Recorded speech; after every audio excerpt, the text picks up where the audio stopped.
So today, we're jumping into A Letter to God. Now, on the surface, it's a really simple story about a farmer's prayer. But if you dig just a little deeper, you find this brilliant look at faith, at human kindness, and honestly, one of the best ironic twists you will ever come across. So to get into that, let's meet our main guy, a farmer named Lencho. He's a man whose belief is about to be put to the test in a way you would just never expect. All right, so picture this. Our story kicks off in this solitary house, the only one in the entire valley. And from there, this farmer, Lencho, he can see his whole world, the river and his field of ripe corn just dotted with flowers. You know, the kind that always promised a good harvest. See, he knew his fields inside and out, and he knew that everything, and I mean everything, his family's food, their survival for the whole year, it all hinged on one single, simple hope. Rain. And when that rain finally starts to fall, Lencho's joy is just absolute.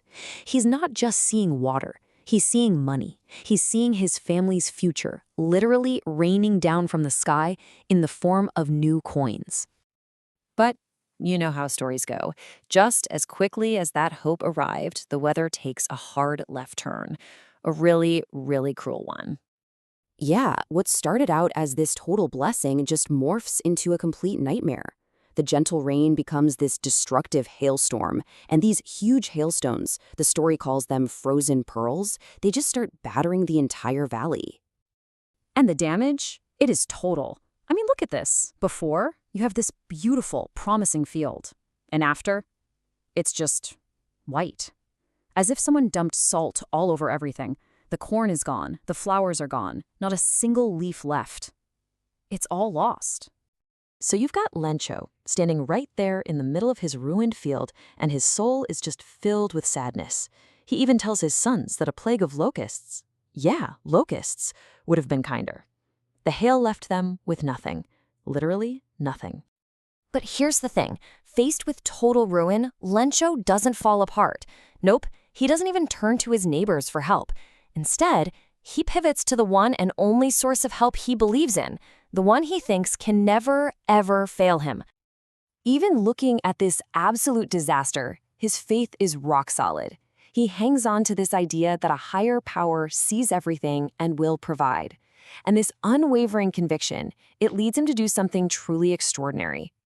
His plan? It's so simple, but at the same time, it's just so profound. He sits down and he writes a letter. He explains what happened with the hailstorm, asks for exactly 100 pesos to get back on his feet, and then he addresses the envelope. And you gotta love this. The address is just 2 words, to God. Okay, so that letter gets dropped in a mailbox, and this is where the story takes a really interesting turn. It leaves Lencho's world of pure faith and lands smack in the middle of the very practical, real world of the post office, where it's found by some pretty surprised employees. So a postman, you know, the kind of guy who's been on his route for years and thinks he's seen it all, he finds this letter. And he has never, ever seen an address like this in his entire career. He just bursts out laughing and takes it right to his boss. Now, the postmaster, he's a friendly guy, he has a good laugh too, but then, almost instantly, he gets serious. It's like a switch flips. He realizes he's not laughing at the man, he's just in awe of the sheer power and sincerity of his faith. And right there, in that moment, the postmaster decides something. He decides there is no way he can let a faith like that be broken. He resolves to answer the letter himself, making it his personal mission, his own act of charity. And this is where Lencho's miracle, quote-unquote, starts to take shape. But, and this is so important, it's not coming from some divine source. Nope. It's being built piece by piece from the quiet, collective kindness of ordinary people. A chunk of the postmaster's salary, donations from his employees, even money from his friends. But you know, gathering a full 100 pesos was basically impossible. For all their good intentions and generous hearts, they were only able to scrape together 70. A little more than half of what Lencho had asked for. So, to complete the act, and, most importantly, to keep Lencho's belief intact, the postmaster puts the 70 pesos into an envelope. Inside, he includes a simple letter with just 1 word written on it, a single signature, God. All right, so all the pieces are on the board now for the story's incredible and deeply ironic conclusion.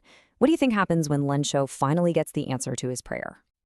The next Sunday, Lencho comes to the post office. The postmaster is watching from his office, filled with that quiet satisfaction of a man who's performed a good deed. He's fully expecting to see joy and shock on Lencho's face. But get this, Lencho isn't surprised, not even a little bit. He doesn't marvel at the miracle. And why would he? For him, this wasn't a possibility. It was an expected certainty. His faith was just that absolute. Instead of gratitude, his face just clouds over. He gets angry. You can see it. In his mind, God couldn't have made a mistake, and God certainly wouldn't have denied him the full amount. So something is wrong here. So Lencho immediately writes a second letter. In it, he thanks God for the money, but asks that the remaining 30 pesos be sent directly. And then comes the killer line.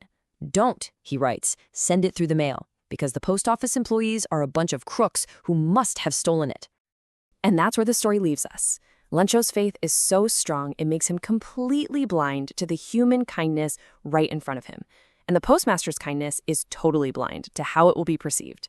It's a powerful story that really makes you wonder about that strange and amusing gap between what we believe, what we do, and what is actually understood.